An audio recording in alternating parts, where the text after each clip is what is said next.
Okay. Assalamualaikum and hello to all my friends, especially to my lecturer, Encik Muhammad Zufami bin Abdul Salam. So today I'm going to talk about my oral presentation, which I choose dataset 15, and the title is about the travel sentiments during COVID-19. So firstly, I would like to introduce myself. My name is Muhammad Ali Ramdani bin MATSAINI, and my registration number is 06DM19F1068. I'm student from Polytechnic Production. So let's start. First one is the introduction.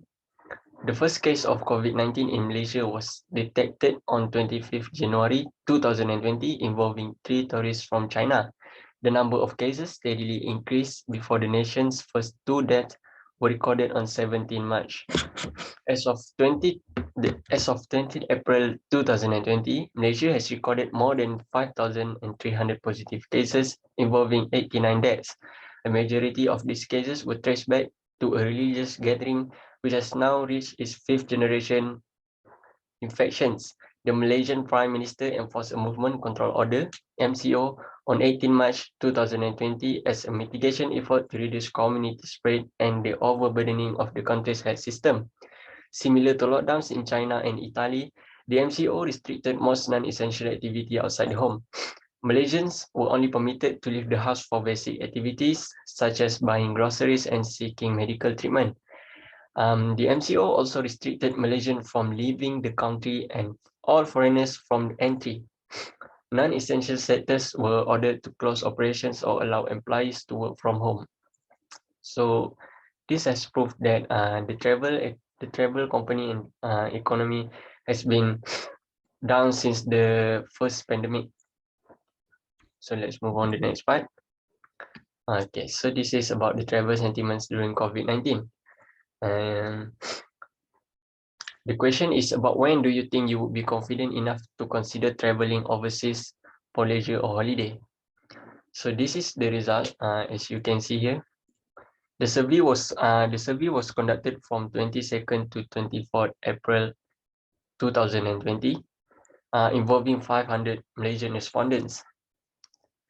So in there are 5 options. So the first option is in the next 1 to 3 months, has received 15 responses from 500 Malaysian respondents.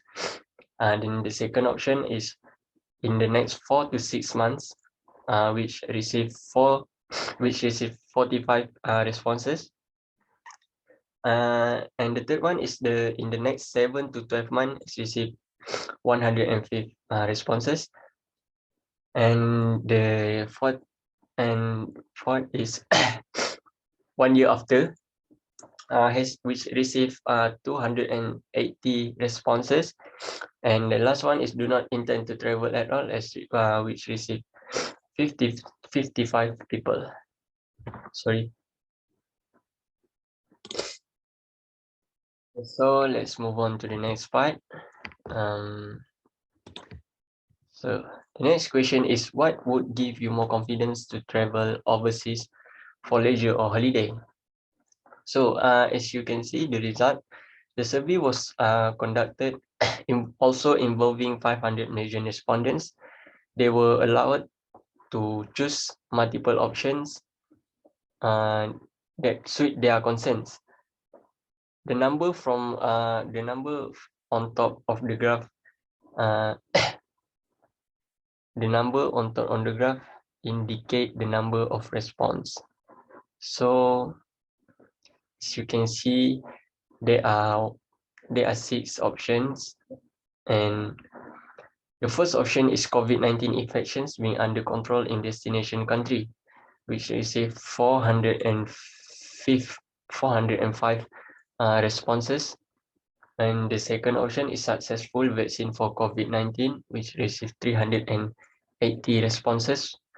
The third option is on financial stability, which received 310 responses. The fourth option is good and proper healthcare system in destination country, which received 360 responses.